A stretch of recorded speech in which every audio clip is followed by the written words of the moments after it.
Joseph D'Angelo was in the Navy. He was a police officer. He was married. He was like a Hannibal Lecter, highly intelligent, highly sadistic, master manipulator. His first rape attack that we know of, he was 30 years old. This was a man who was clearly living a double life.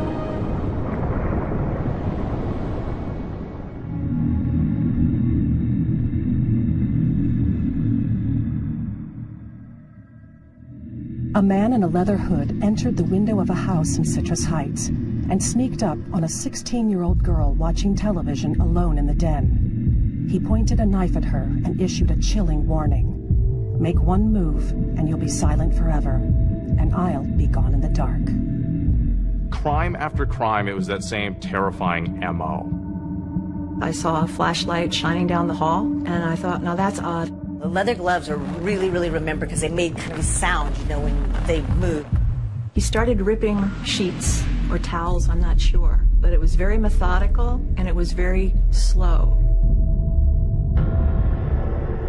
It was a time when a vast area was terrified of one evil being.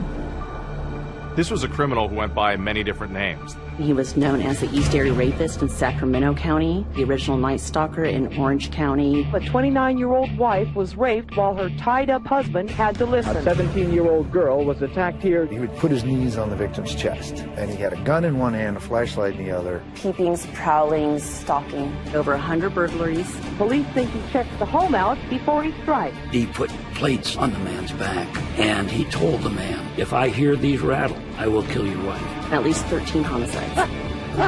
This is a sustained campaign of cruelty and viciousness that lasted for decades. Welcome to Crime Scene, a podcast that examines real-life crimes.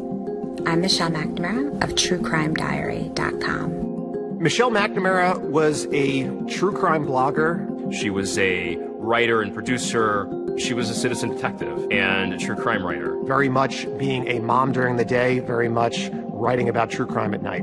She was working on all different types of unsolved cases. Then she found a case that really dug its claws into her. What turned him on was terror. The East Area Rapist, original Night Stalker, is California's most prolific serial offender. He murdered more people than the Zodiac Killer, but has little name recognition. Partly that's because he moved between communities, and his crimes spanned 10 years. Everything about it is a mystery, and it has such a boogeyman aspect to it. Michelle used to talk about this case, and the thing that boggled her mind is that people didn't know about it. This was one of the most horrific serial killers in history, and nobody talked about him.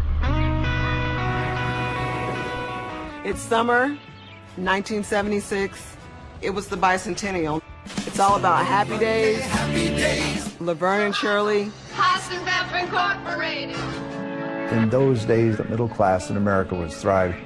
We felt safe, but the crime rates were going up. But suburban Sacramento was considered a safe place in the mid-70s. You could ride your bike all over town. My parents would just tell us, be home before dark. People didn't lock their doors, they left their windows open, especially people close to the river. We'd get the Delta breeze. Everything changed in the summer of 1976.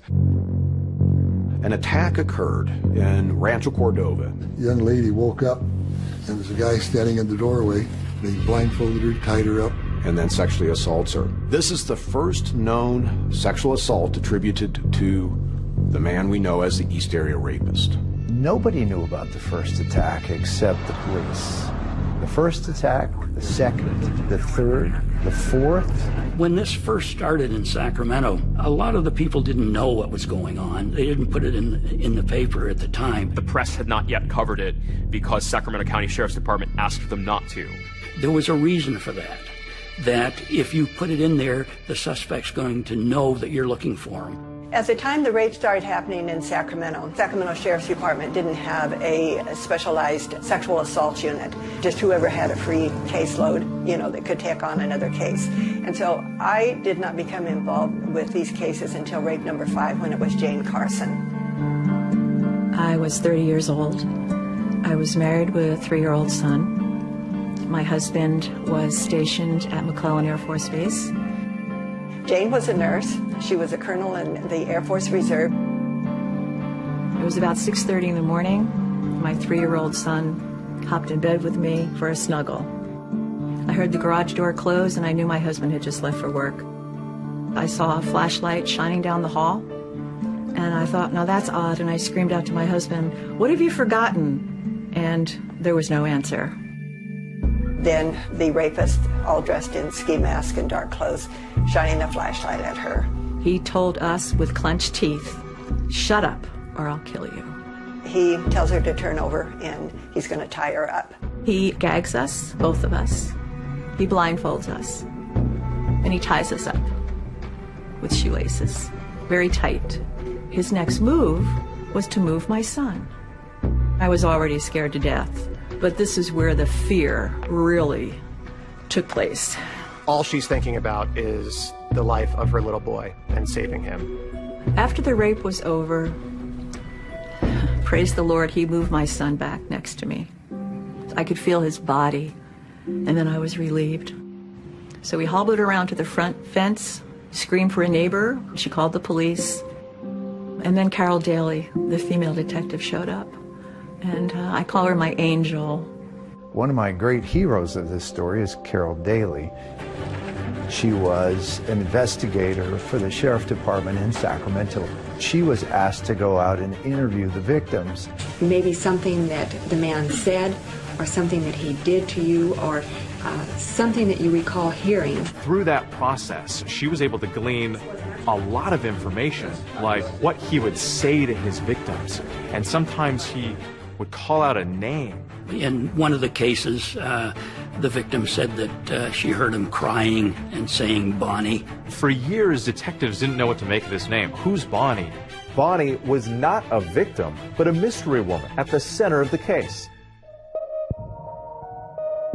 Bonnie was the girlfriend and then fiance of Joseph DeAngelo. One of the first women to get a real glimpse of the psychopathy behind Joe DeAngelo was Bonnie Caldwell. She's 18, really smart, going to a community college studying nursing. And she's in the middle of the quad, and this older guy ambles up to her and begins a conversation. Bonnie talked about her relationship with Joe DeAngelo in the HBO docuseries I'll Be Gone in the Dark. He was very gregarious, outgoing to all my friends. We'd been together close to a year. He gave me a high solitaire engagement ring. And he told me that we're going to be married. They were both students at the time. He was studying criminal justice. So Joe was someone who initially was impressive to Bonnie. He was exciting. He had a motorcycle. He taught her to shoot.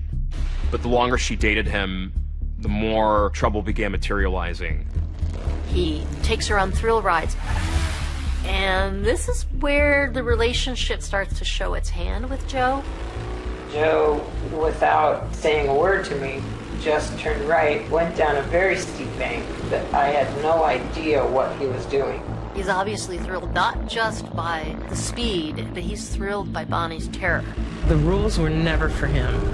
So many of the things that we did together, he pushed me toward fear. As they're riding on a motorcycle, a German Shepherd comes out from the side of the road and nips at the tires, and Joe swings a foot out and breaks the dog's neck instantly. There's such an efficiency to his movement that stuns her. Eventually, Bonnie said, "I don't want to be with you anymore." She actually broke their engagement. He showed up at her house in the middle of the night. He had a gun, and he told her that she had to marry him. Just inches from my face, there was the barrel of a gun pointing at me, and it was Joe. What he said to me was, "Get your clothes on, get dressed, we're going to Reno, and we're going to get married tonight." Her dad was able to break it up and send Joe on his way. I think it's a foreshadowing that he was going to use violence against people in the future. Bonnie breaks her engagement with Joe DeAngelo, and within just a few years, strange crimes start happening in Rancho Cordova. He would empty female underwear drawers and perfectly line up the underwear down the hallway. It's all control and power. This is my house now. These are my items now. He's the king of the house.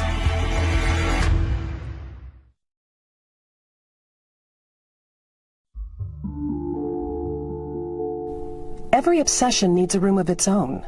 Mine was strewn with coloring paper on which I'd scribbled down California penal codes in crayon. It was around midnight on July 3rd, 2012, when I opened a document I'd compiled listing all the unique items he'd stolen over the years.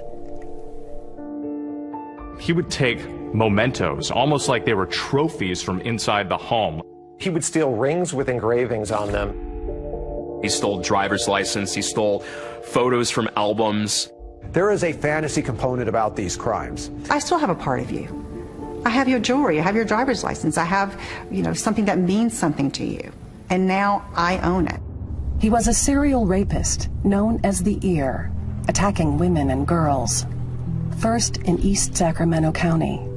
This place meant something to him. He attacked here first and kept coming back. Was it home? Some of the investigators, especially the ones who worked the case in the beginning, think so. We were always trying to figure out why victims were chosen and why the locations were chosen. For Joe D'Angelo, this was his home, right in his own backyard. He lived in 3 or 4 houses in this exact same area where many of the rapes were committed. He grew up in Rancho Cordova. He was familiar with the playgrounds, the schools, the empty lots. This is the home of the first documented rape that occurred in Sacramento County. He was very agile. He could jump over fences. He knew which way to go from whatever neighborhood he was in. He knew that the best way to get in and out. He knew this area like the back of his hand. He grew up there.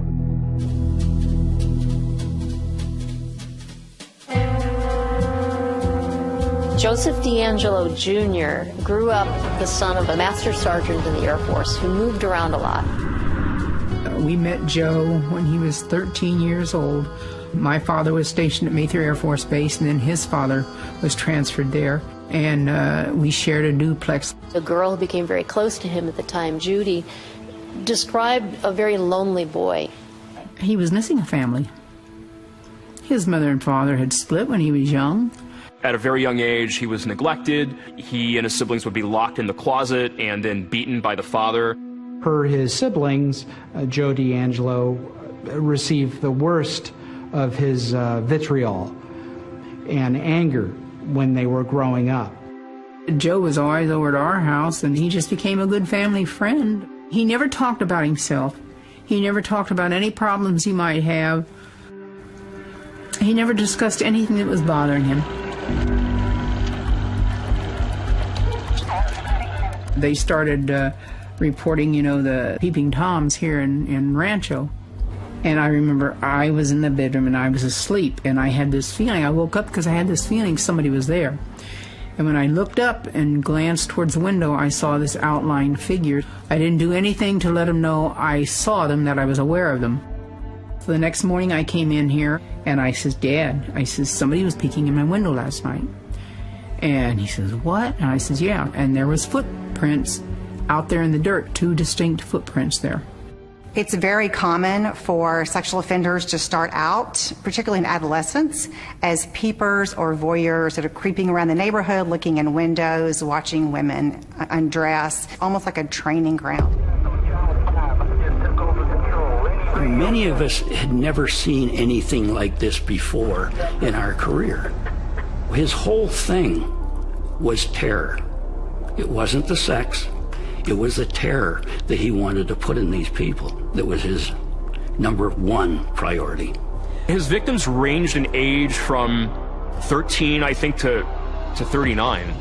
Out of the first 10 attacks, 6 of those were juveniles. Oftentimes, sex offenders or sexual serial murderers will start out with, I guess, easier victims that are younger, that are more vulnerable, victims that he can control. My name is Chris Pedretti. I was 15 I was a kid, just a normal kid, cartwheels in the front yard, and really not a care in the world. It was not ever even a thought that our world might be unsafe. So it was a week before Christmas. She'd been left home alone. I was supposed to go to a high school dance, and it was the last day before Christmas vacation. I put a pizza in the oven, and I went to go play the piano. I remember hearing a noise, and I stopped playing and listened. Didn't hear it again. No, it was nothing. So I kept playing. It was very shortly after that, probably seconds, that he approached me. She turned around and she saw a man in a ski mask. I froze. The brain stopped thinking at that point. I mean, I just went straight into survival mode. I don't remember thinking at that point anything other than kind of turning into a robot. Just do what he says, do what he says. It was like Chris had left the body, and it was just the body left. That individual led her to the back patio. She tied her up. I didn't know about rape. I certainly didn't know about sex. What he did to me, what he took from me, I can't ever get it back. He kind of ruined my childhood. You know, he took it away. Everybody knew something was going on, but nobody knew exactly what. The sheriff decided that we would hold community forums. I had no idea there were going to be several hundred people that would show up. If we have a gun, could we shoot him? Knowing what I know about this man, if I had a gun, I definitely would shoot him. And I would not shoot to injure, I would shoot to take care of him. He liked this. He liked the police being on edge. He liked the town being on edge. I have a gun, but I still don't feel safe being, at home alone. Law enforcement was bracing for more attacks as his rampage of violence continued. His tactics were changing, and no one knew what he would do next. So I have to admit, I'm scared to death.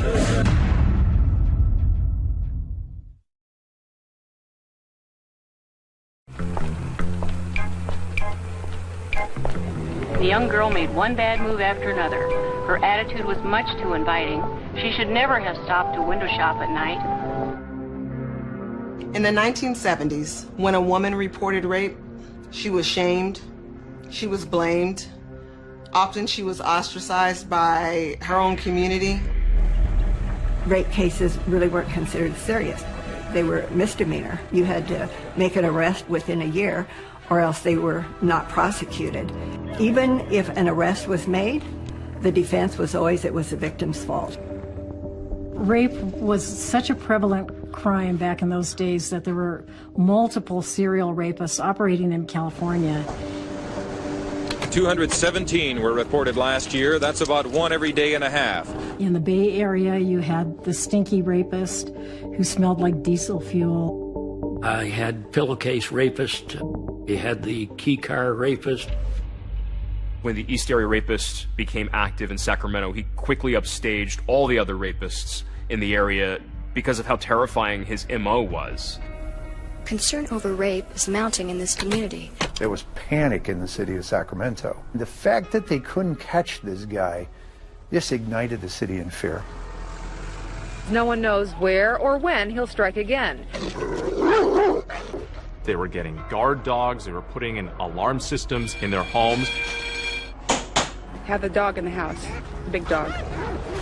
The worst thing is not knowing. All you can do is take every possible precaution and then hope that he gets caught before he gets to you. Every day in the newspaper, it was number 8, it was number 10, it was number 15, 20. It just kept going on and on and on. It seemed like every time investigators thought they were getting close, he would disappear. But he kept attacking again and again. He was elusive, like a puff of smoke in the night.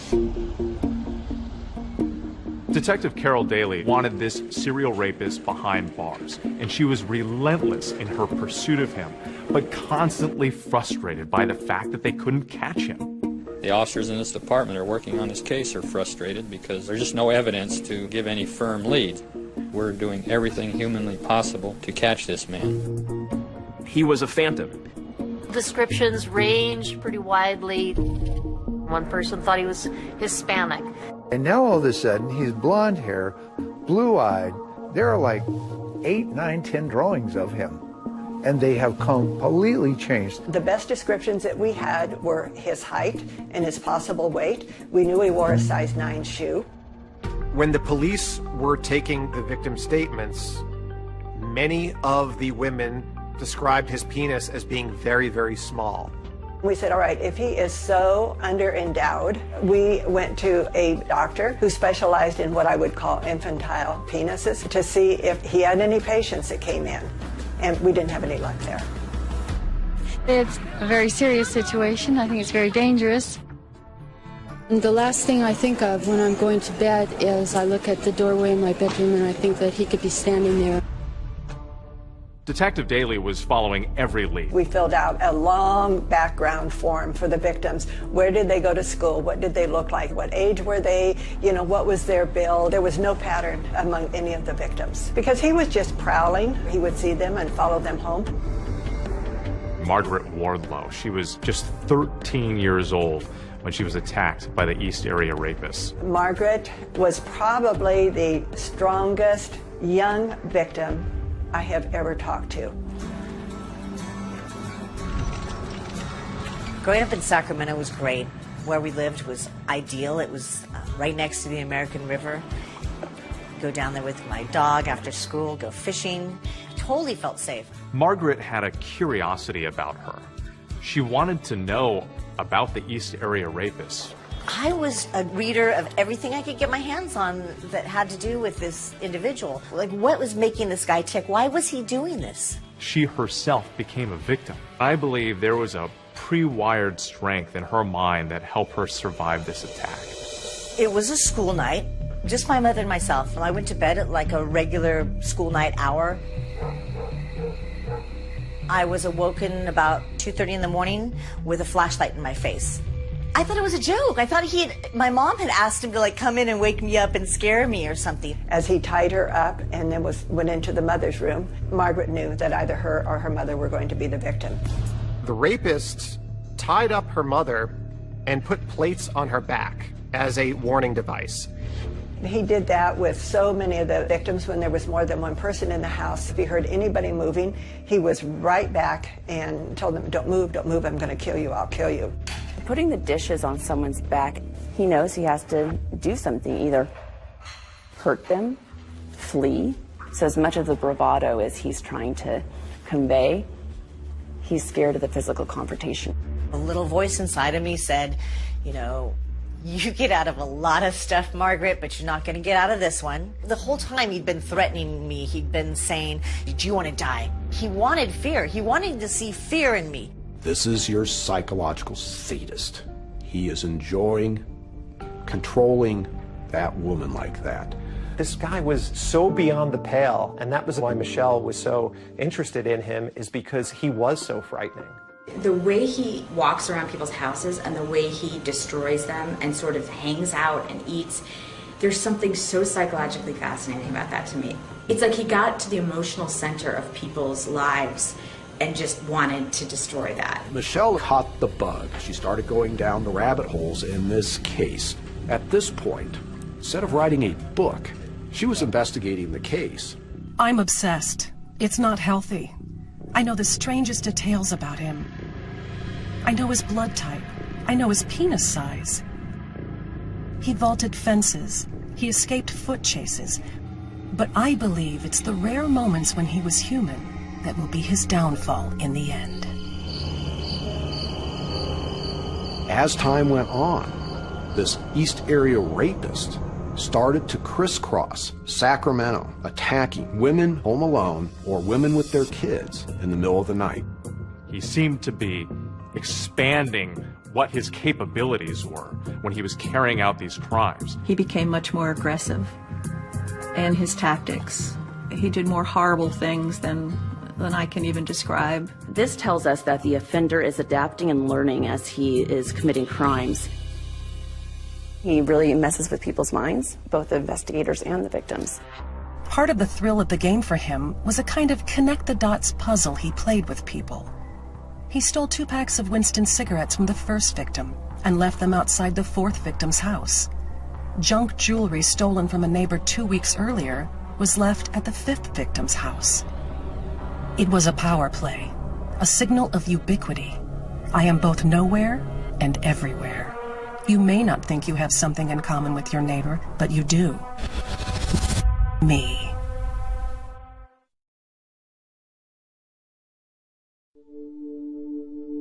Michelle started as a blogger talking about cases that no one else was paying attention to and trying to get people motivated to look at those cases. The case dragged me under quickly. Curiosity turned to clawing hunger. I was on the hunt, absorbed by a click fever that connected my propulsive tapping with a dopamine rush. I wasn't alone. I found a group of hardcore seekers who congregated on an online message board and exchanged clues and theories on the case. Citizen sleuths, they are ordinary people that go to work, they go home, they put their kids to bed, and then they go on the computer. And they spend hours and hours trying to solve certain crimes. My name is Paul Haynes. I was Michelle McNamara's research collaborator.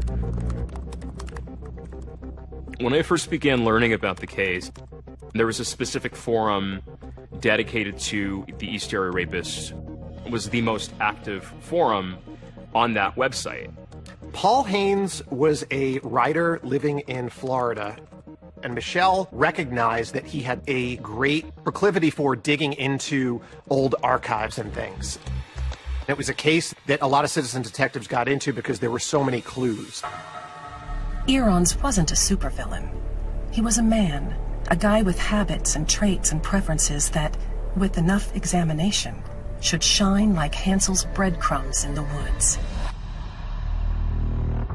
My name is Kay Gilbraith, and I call myself a researcher. I started seeing patterns emerging to me where I became convinced it was solvable, because all of the crimes had common bonds. He was leaving ligatures at the scene with this particular knot. He would eat food out of the victims' refrigerators. I was spending every waking hour trying to find men who fit the criteria. And it was at that time that I first connected with Michelle. It's a fascinating community. I had been on those boards for a while following the story because everyone had such great information.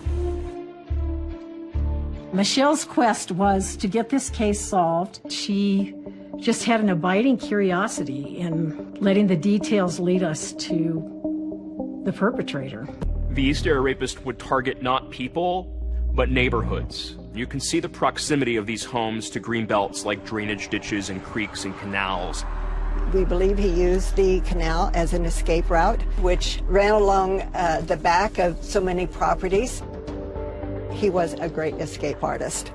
These are passageways that this killer used to surveil the residents unseen, cloaked by the darkness of these green belts. He was able to look over those fences, look into those homes, look at what time people ate dinner. I mean, he knew what time the husband left. The Sacramento Sheriff's Office has invested more than 40,000 man-hours in the search for the East Area Rapist. Sacramento would have a helicopter up in the sky, and they all knew it was because they were chasing the East Area Rapist. It was terrible. It was terrible to hear that. Well, he didn't like it either. And it turns out that he served in Vietnam. He left Sacramento because of that helicopter. And then these things started up in the East Bay of San Francisco. There are two things known about the rapist. One is he has never been caught in a home where there was a man present. The other is he's never been in a home where there has been a big dog. The East Area Rapist worked on challenges. Everything he saw in the paper, if we said he didn't do something, he did it the next time. When the newspapers reported that he was just attacking single females, he took this as a challenge. At attack number 16, he started an attack with a man present, And then 2/3 of the attacks he does since then has a man present. He is purposefully choosing couples. My name's Gay Hardwick. My name's Bob Hardwick, and we've been married 41 years this August. Happily married 41 years. Bob and Gay Hardwick were a couple living in Stockton, California. We had picked out a home in one of the little picture-perfect tree-lined streets. We were just happy in our new home, living together. The day of our attack was March 18th, 1978, and we were attack number 31. We had gone out to dinner and a movie, normal Friday night, and we came home around 10 o'clock and went to bed. Later that night, we were awakened by a very bright light right in our faces and a voice saying, "Wake up, wake up."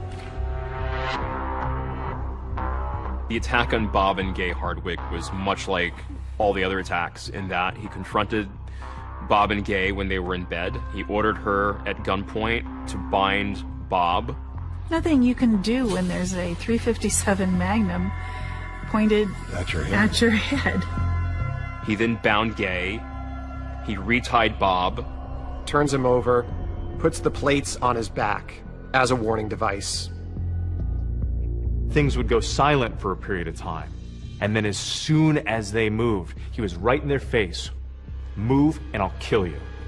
Ultimately, he moved Gay into the living room where he sexually assaulted her.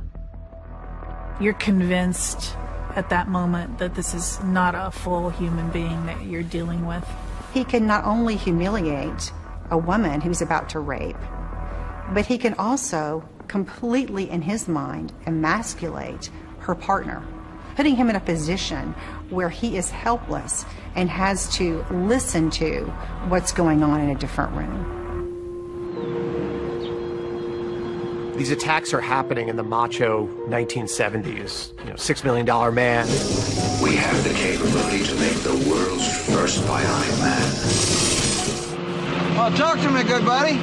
And Burt Reynolds, these are the icons. And the men were not looked at as victims. They were looked at as just being weak for not being able to protect their wives and their girlfriends. I never talked to anybody about it over the years. I just wanted to put it out of my mind, It was, we're going to get through this. We're going to get back to normal. And you don't ever really make it to normal. It was tough, but, I loved her, and I said, we're going to get through it. Our home never felt the same again. Every surface that you could think of was covered in fingerprint dust. It just looked like a smoke bomb had been set off in our house. It was contaminated and ruined for us. He wasn't out attacking people on lovers' lanes or in parks. He was attacking people where they feel the most safe, in bed with their partner in their home. And he was able to say, you know what? I have so much power, I can take all of that security away and devastate your life. Why couldn't they catch him? Somehow, he was always one step ahead of law enforcement. And they wondered, could he be one of us?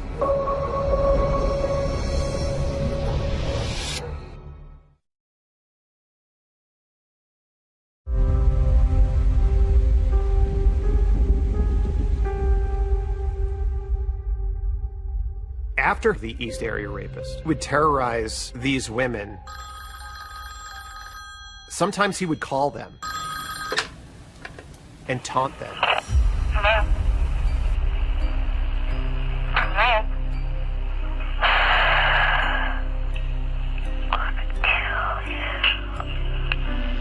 This rapist did not stop with just the assault of that night.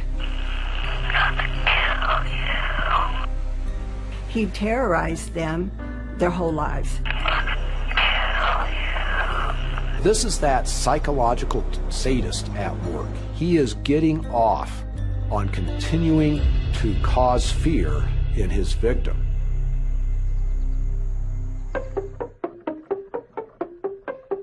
I'm Michelle McNamara of TrueCrimeDiary.com.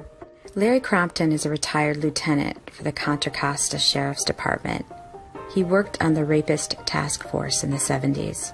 How optimistic are you that he may be caught one day? Very, very optimistic. I had worked many crimes while I was on the department, but none of them were really like this. I knew what these people went through, and I knew what the family was going through. I couldn't let it go. And for many years, it was me. What did I miss? What did I do wrong? Why didn't I catch him? Helicopters, roadblocks, citizen patrols taking down plate numbers, hypnotists, psychics, nothing. You were a scent and shoe impressions. Bloodhounds and detectives tracked both. They led away. They led nowhere.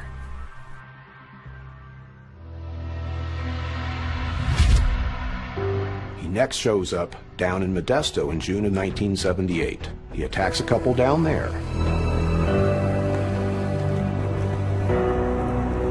And then 48 hours later, he's up in the town of Davis, over 110 driving miles away, and is attacking a UC Davis co-ed there.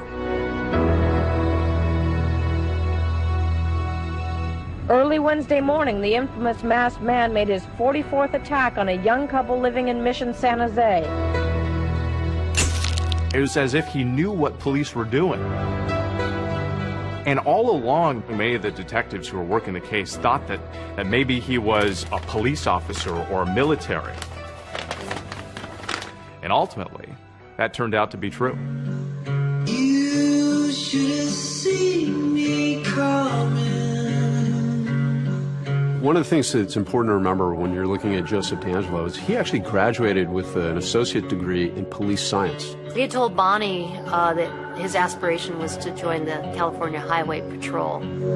You should have seen me coming. He studied evidence and he studied crime scene. He went to Northern California, and he applied with the Auburn Police Department and was hired there. And then that's when he started his rapes. He actually started out committing crimes as a teenager. At some point, he even blew up a dog with a firework, killed the dog while he was committing a residential burglary. You should have seen me coming. It makes sense that somebody who has a need for control, wants to be in power, would be attracted to a position that allows him to have that every single day. When I was working the cases, I thought he's got to be in law enforcement. The first clue was in attack number 3 in Sacramento. He had gloves on to protect from fingerprints, and he's got a gun in one hand and a padded baton in another hand. And he says, "Freeze or I'll shoot." We felt so strongly that he could have a law enforcement background that we were looking at every officer in our department who fit the description of the height and the weight and the shoe size. Up to that point, he would sometimes take his clothes off during a sexual assault. Carol and I figured out how to fingerprint the human body. We found out that fingerprints stayed on the skin for really just a very short period of time, but there was an iodine technique that we could use to try to pull them off. Carol and I talked to the guy in charge and said, "Don't talk about this on the radio." They blasted it all over the place. Just a couple of days later, his gloves never came off. There's no question he knew what we were doing.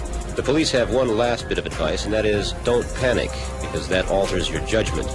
And by the way, that advice goes out to anyone in the Bay Area, not just the people of Concord, because with this guy, the next rape could be anywhere. Michelle was a mother and she was a wife.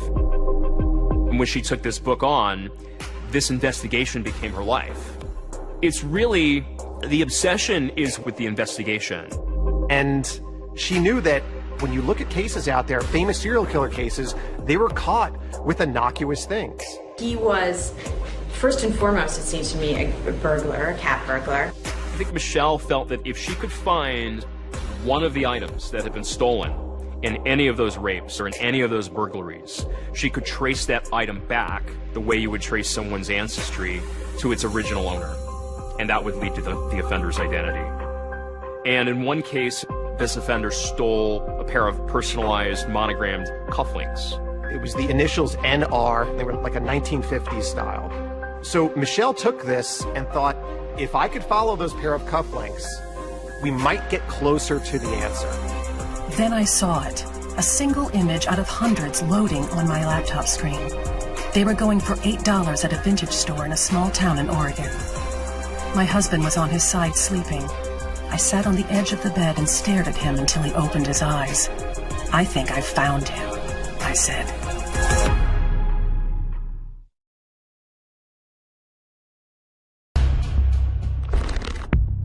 It has now been 40 years that one of the most prolific serial killers in American history has managed to elude police. You should have seen me coming. You had better catch him. He is going to kill. He wants to kill. It was never enough to commit the horrible crimes. It always had to be, and let me do something more. We all want to think that we would recognize a serial killer based on how this person looks. I wonder if he was out stalking his next victim. I don't know, because everything seems so normal. The scariest aspects of serial killers is they don't look different. From the very beginning, I knew DNA was going to solve this case. Police had been sitting on this genetic fingerprint for 4 decades. Holy smokes, this is like the big break. He's been living there under everybody's noses. This is the Golden State Killer? I just want to tell you, buddy, to rot in hell.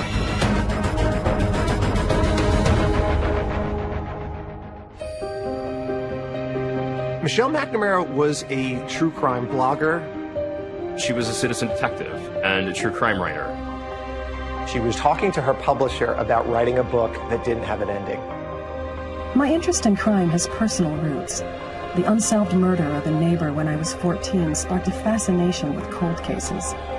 What gripped me was the specter of that question mark where the killer's face should be. I need to see his face. He loses his power when we know his face. When I'm puzzling over the details of an unsolved crime, I'm like a rat in a maze given a task. The world narrows, the search propels. I felt in the truest sense of the word gripped. I had a murder habit and it was bad. I would feed it for the rest of my life. I considered Michelle McNamara a friend. She impacted the Golden State Killer case. One way we're able to keep on investigating the case is to have public interest, to have the online interest, and she helped push that. On a sleepless night last July, I Googled a description of a pair of cufflinks he stole. Then a jolt of recognition. There they were. I bought them immediately. The best thing to do, I knew, was to turn the cufflinks over to an authority on the killer. As soon as I saw those cufflinks, I thought, this is pretty astonishing. I photographed those and sent those to surviving victims because it was potentially a very good lead in the case. Unfortunately, the cufflinks didn't pan out. The victims looked at them and they weren't the cufflinks that were stolen. And she was devastated. I don't know if Michelle was convinced she could solve the case, but I believe that she was convinced she could make a difference and that she wanted to do it for the victims.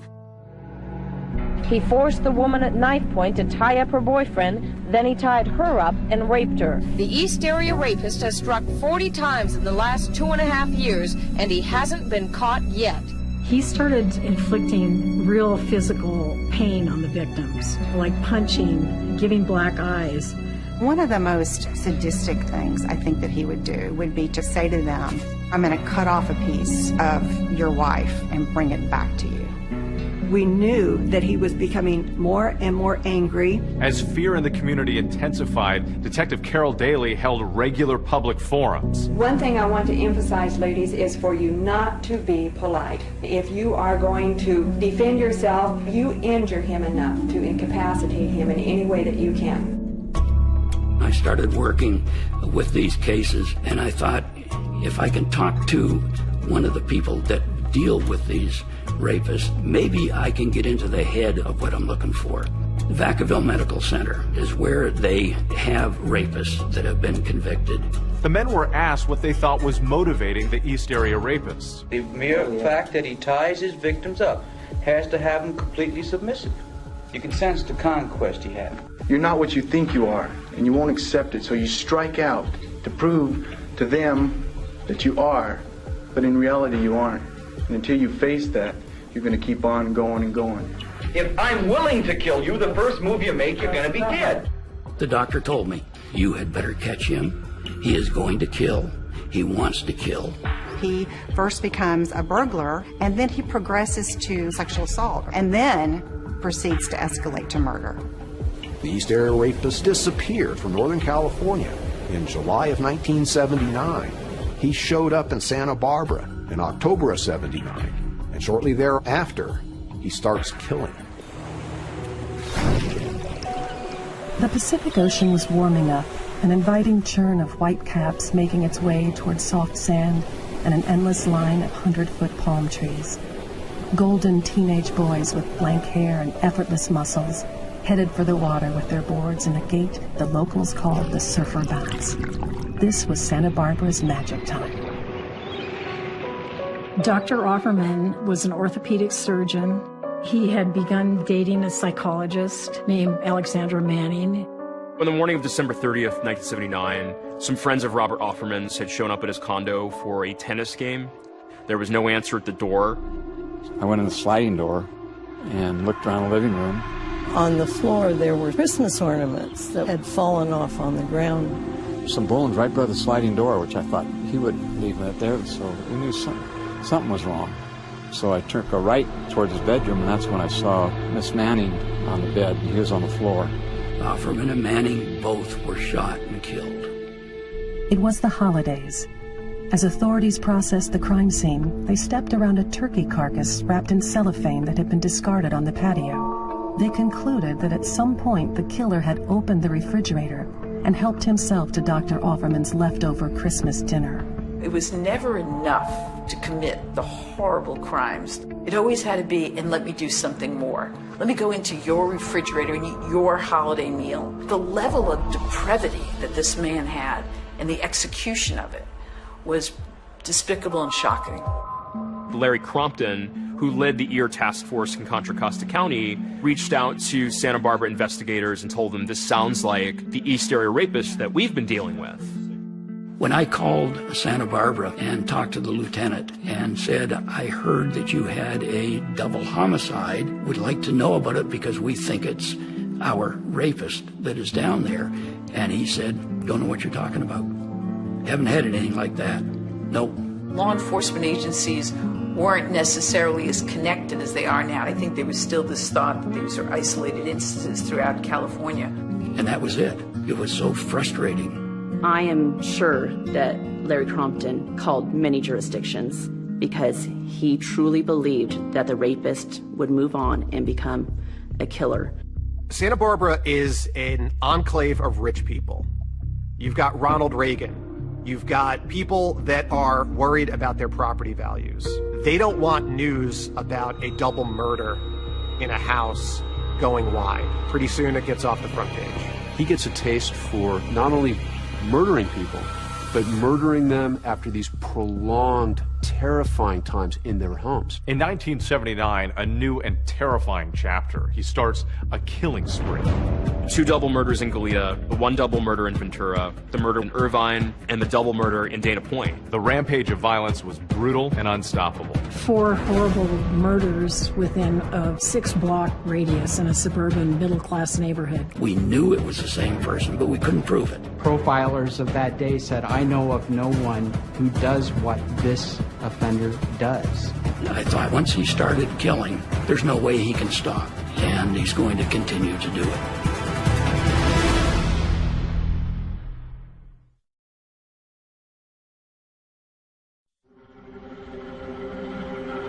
Most violent criminals smash through life like human sledgehammers.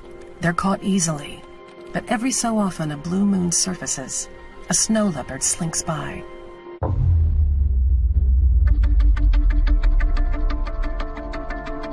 After 1981, we don't have an attack for 5 years. Well, I think people slow down in life. You don't have that sort of energy to be prowling. Like, you literally can't be out at 3 a.m. like running across roofs because you're not 18 anymore. I don't believe that his sexual deviances went away, but I can believe that he found other, less risky ways of satisfying those urges. Could he have moved out of the state, out of the country? Could he have died, got medicated? I mean, I don't know.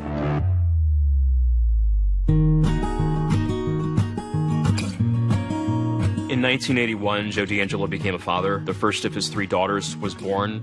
The second of his 3 daughters was born in '86. And then his 3rd daughter was born in 1989. He had a wife who was a lawyer. He lived a middle-class existence. He sent all his girls through Montessori schools, and he would take them to their different sports events, the horseback riding, the roller skating. We all want to think that we would recognize a serial killer based on how this person looks. And yet, so often, this is somebody who's living in the community, who knows his neighbors, and I think that is one of the scariest aspects of serial killers, is they don't look different from other people.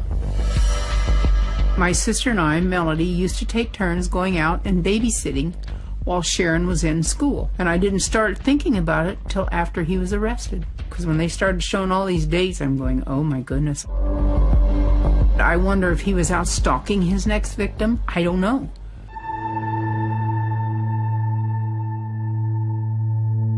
It's been 5 years with no more rapes or murders by Joseph D'Angelo. For some reason, he runs across beautiful 18-year-old Janelle Cruz and can't help himself and kills her. Janelle was kind of a shy girl. She was very pretty, very popular. The brief life of Janelle Cruz was no less tragic than her death. Her biological father was long out of the picture.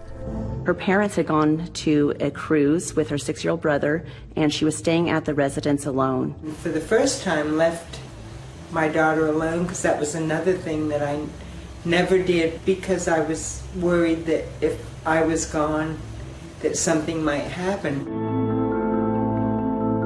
Janelle Cruz had had a friend over to the house and heard noises in the backyard. They got up to inspect that, saw nothing. And sometime that night, Janelle was confronted by an intruder. She was raped, and then she was bludgeoned to death. And I got that telephone call that every mother and any family member is just devastated by. The Janelle case just felt like such an outlier because he had decided to go after couples, and then he had stopped for a really long time, and then he attacks Janelle. And then that seemingly is his last attack. Some think you died or went to prison. Not me. I think you bailed when the world began to change.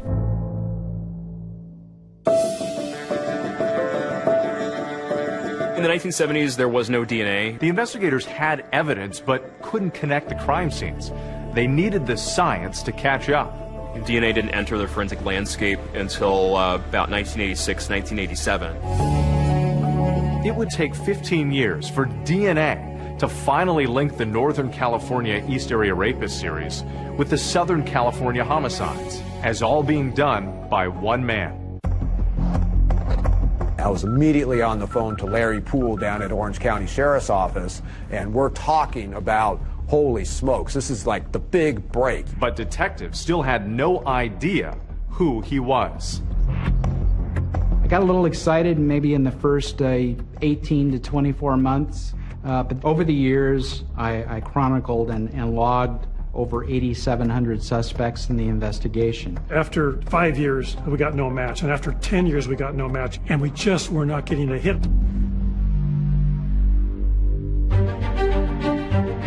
When people have asked whether it worries me that the killer may still be out there, I wave dismissively, pointing out that he'd be much older now. He can't hurt me, I say, not realizing that in every sleepless hour, in every minute spent hunting him and not cuddling my daughter, he already has. Michelle McNamara was a mom, married to actor Patton Oswalt, investigating this case and working on a book. Patton describes her as staying awake at all hours of the night, would not put down her computer, would not put away the files. At the same time, struggling with her writing and publication deadlines, and she began self-medicating. I actually see her as being his final victim.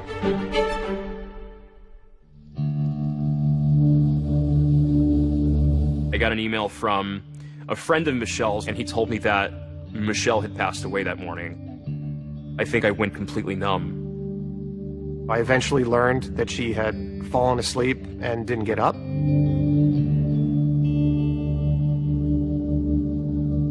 According to the medical examiner's report, Michelle died from a combination of fentanyl, Xanax, and I believe Adderall. And that's when the magnitude of her loss hit me. I immediately thought, what can I do? I can help finish this book.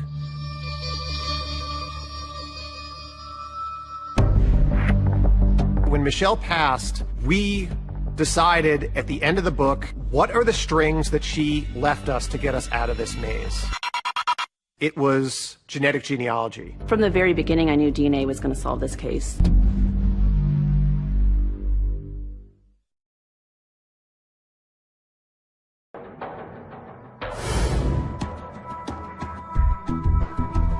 Thousands of pieces of a jigsaw puzzle, and only one person knew what it was supposed to look like. That one person wasn't Michelle. It was the killer himself. It has now been 40 years that one of the most prolific serial killers in American history has managed to elude police. The man known as the Golden State Killer has been linked to 50 rapes and 13 murders. Police are frustrated and running out of leads. I have no path to go on this investigation. None of the tips coming in are anything that I'm excited about, so I'm floundering. When Michelle passed and me and Paul were working on the book, we talk about what are the strings that she left us to get us out of this maze. And it was genetic genealogy.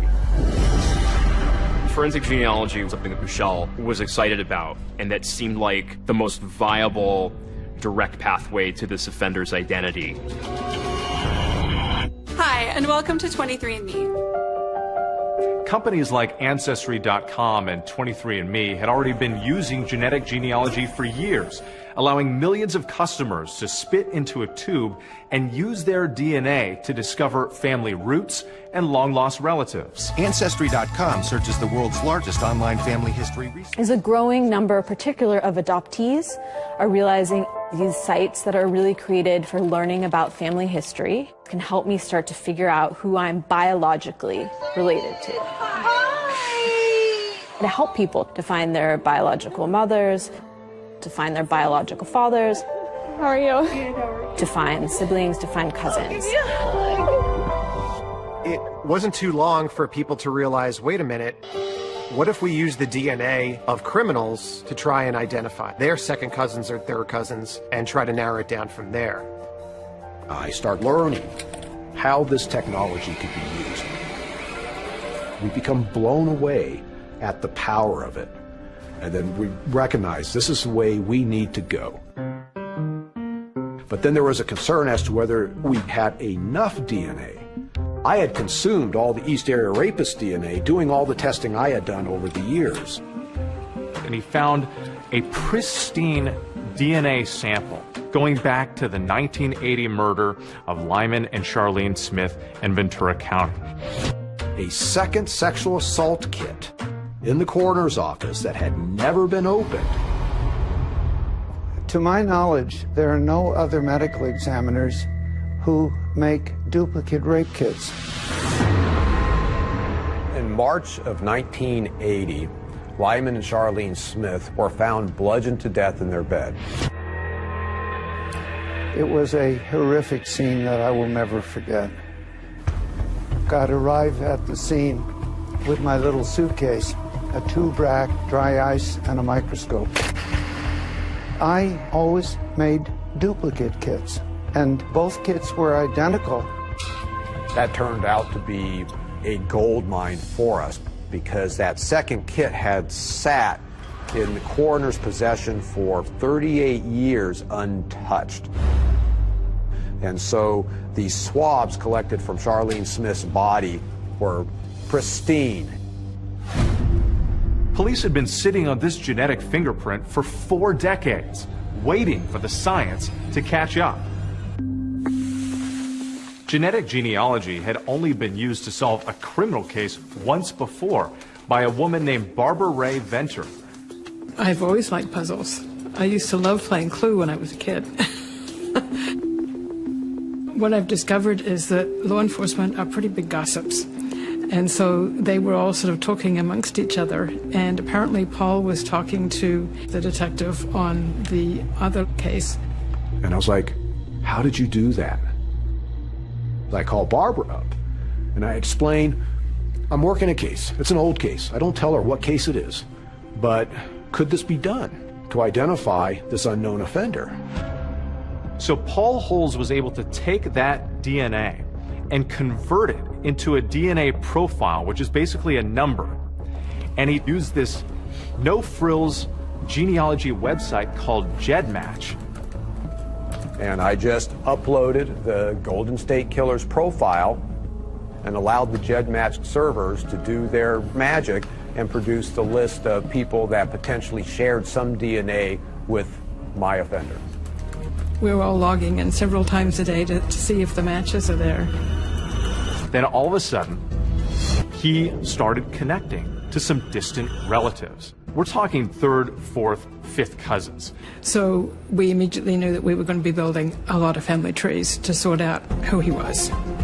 We're now trying to identify common ancestors from this list of people who share DNA with the person we're looking for.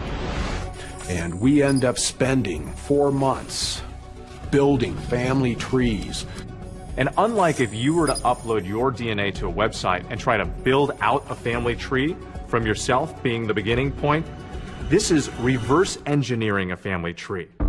So you start with a wide swath of potential relatives, and by a painstaking process of elimination, you start cutting down that pool. Narrow it down, narrow it down, narrow it down. Genealogy testing had indicated that our offender was of European descent. 40% Southern European, and a number of the matches that we had were with people who had Italian surnames. Once it came down to that final pool, that's when the real detective work began. You had to hit public records. Things like marriage certificates, birth certificates, grave site markings. So now we only had 6 men on the list.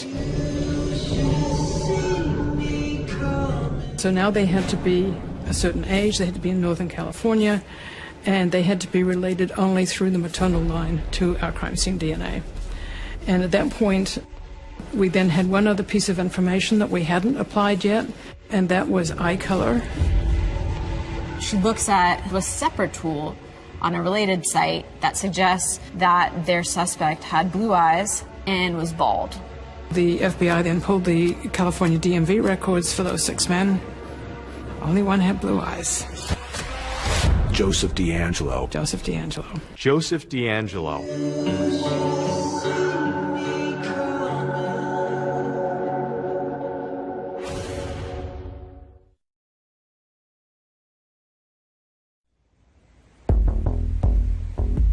After 4 decades and countless hours of detective work, it's an emerging technology, genetic genealogy, that finally gives investigators their strongest lead yet, a name.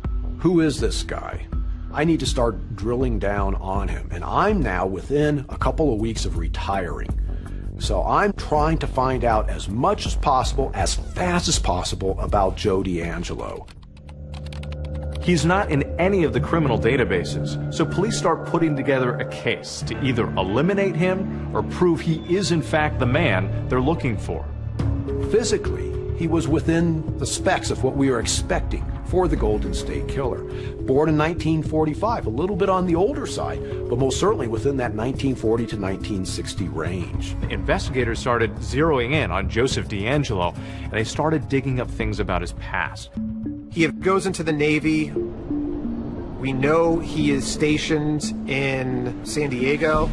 We know that he spent some time overseas. Joe DeAngelo returned to Sacramento, began working with the Auburn Police Department. He had a nickname on the department. It was Junk Food Joey. He would always have a Coke in his hand, a bag of chips, a candy bar.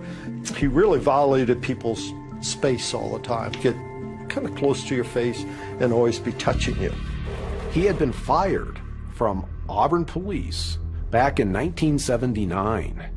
He had been observed shoplifting a can of dog repellent and a hammer from a Citrus Heights drugstore. He was accosted by the clerk.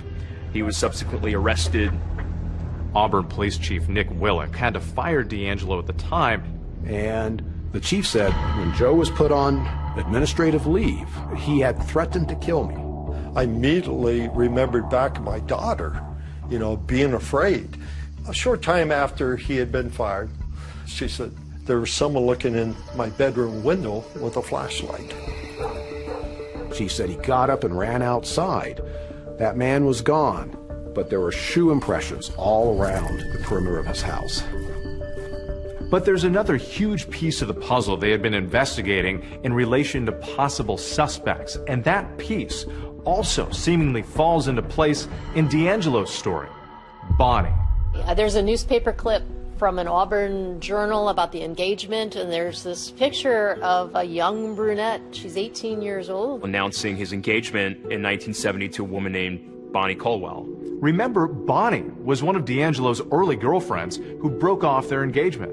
So suddenly, Detective Holes and others were like, wait a minute, could this be Bonnie that we remember following early on in the case? And of course, Bonnie was significant due to the victim in attack number 36. While the East Area rapist is literally raping that victim, he is crying and he's saying, I hate you, Bonnie, over and over.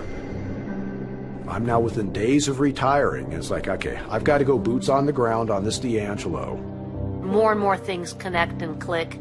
Right place, right time. Let's go see if this is the guy. I'm now my second to last day at work, and I have to go see this guy, where he's living. And I park on the curb directly opposite from DeAngelo's house. There's a car in the driveway. I'm pretty sure he's home. And I'm sitting there, and I'm wondering, what's the likelihood, really, that this is the Golden State Killer? A day before his retirement, Paul Holes literally has the suspect in his crosshairs. It's been a 24-year hunt, but he uses restraint and turns in his badge the next day. It was a tough decision to drive away from that house that day. I was upset. I was like, I didn't solve this case before I retired. The Sacramento Sheriff's Office picks up where Paul Holes left off. And so what they have to do next is conduct surveillance on Joseph DeAngelo. And what they're waiting for is an opportunity to collect his DNA. And they secretly follow him to a shopping plaza. But Joseph was not smoking, he was not spitting out gum. So what they had to work with was he had a car, they swabbed the door handle. And that gave them something that's called touch DNA. They were able to pick up an initial DNA sample and some fingerprints from his car door. I'm sitting in a Chinese restaurant in Colorado Springs, and my cell phone rings, and it's Lieutenant Kirk Campbell from Sacramento DA's office. You can absolutely not tell anybody about this. And at that moment I go, okay. And he says, the lab is excited about this. It's mixed with DNA from other people, but it looks like it might be a close match. But the Sacramento DA was saying, we want a cleaner sample. So they stake out his house, wait for him to put out the trash. He puts his trash out on the curb. They get a guy that comes and collects the trash. They sneak over and pull tissue out of the trash bin and take that back to the lab. And one of the items out of the trash had a single source male DNA profile that matched 100% the Golden State Killer's DNA profile.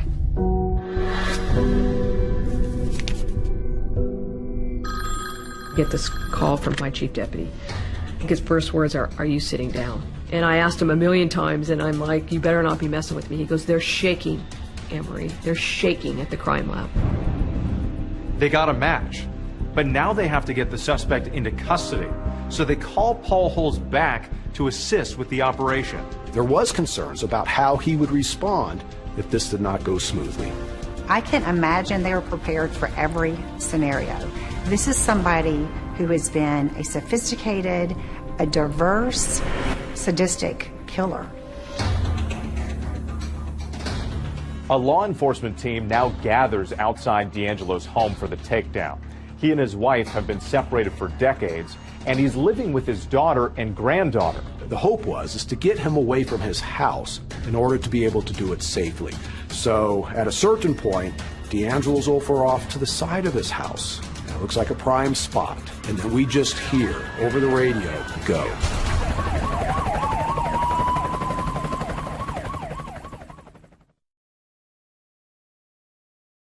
You can run on for a long time, run on for a long time.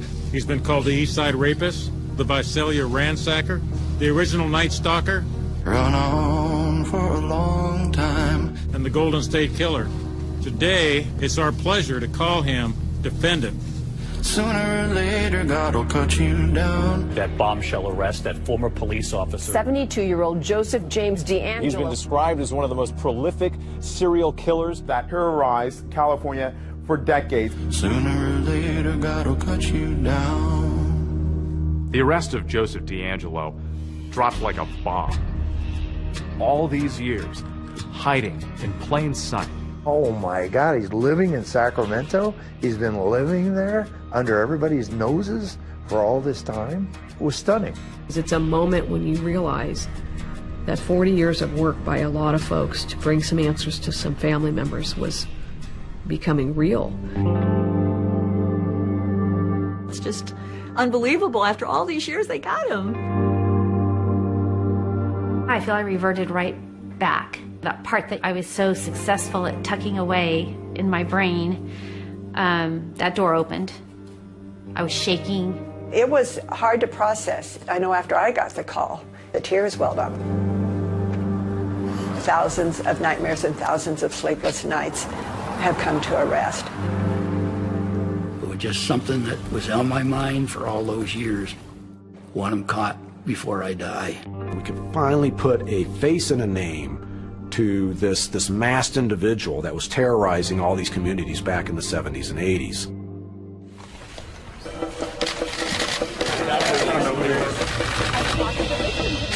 Joseph D'Angelo's first arraignment in court. Please make sure your cell phones are silent. Was a complete madhouse. It was a zoo.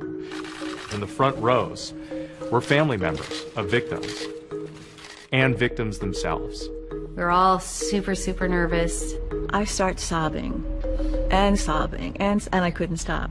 Joseph James D'Angelo. And then that moment, Joseph D'Angelo in a red-orange jumpsuit that says prisoner on the back rolls in a wheelchair, hunched over, his hands handcuffed. This is the Golden State Killer? This old man? And he looks so harmless. And I think that is exactly the impression that he wants to create. Is Joseph James D'Angelo your true and correct legal name? I'm sorry? Yes. At that moment, you could hear gasps.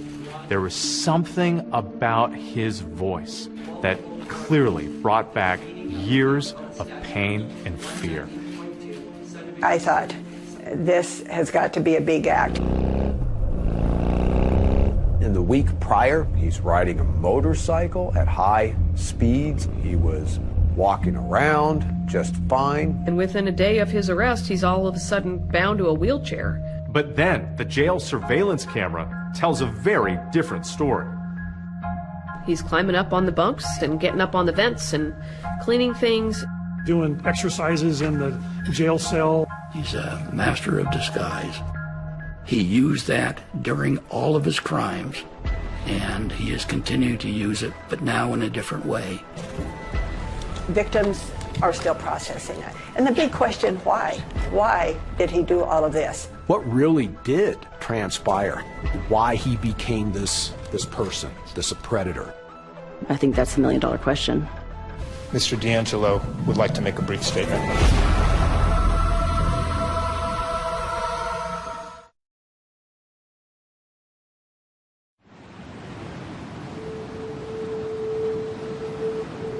I'd like to get into his mind to talk to him and find out what brought him up to where he was. There is no recipe for a serial killer. We can see all of these markers or all of these risk factors along the way. We have a physically abusive dad. And a relative reveals a bombshell in that HBO docuseries All Be Gone in the Dark, detailing how Joseph D'Angelo, at the age of 9 or 10, allegedly witnessed his younger sister being sexually assaulted. She was 7 years old. The very thing that happened to my mother is the very thing that my uncle went and did to other women. How sickening is that? It would be so easy for us as forensic psychologists if we could kind of go, a person is abused, and therefore they become this kind of offender. The vast majority of people don't turn into serial rapists and serial killers. So it's hard to feel the sympathy for these offenders or to say that this event made him do it. Bonnie certainly is not responsible for D'Angelo's actions, and the breakup did not cause those actions. The devil can keep you company in your prison cell as he gnaws away at whatever soul you have left. Mr. D'Angelo would like to make a brief statement. I've listened to all your statements, and I'm truly sorry for everyone I've hurt. Mr. D'Angelo is sentenced to a total of 11 life without the possibility of parole sentences, plus an additional life sentence, plus an additional 8 years. The survivors have spoken clearly. The defendant deserves no mercy.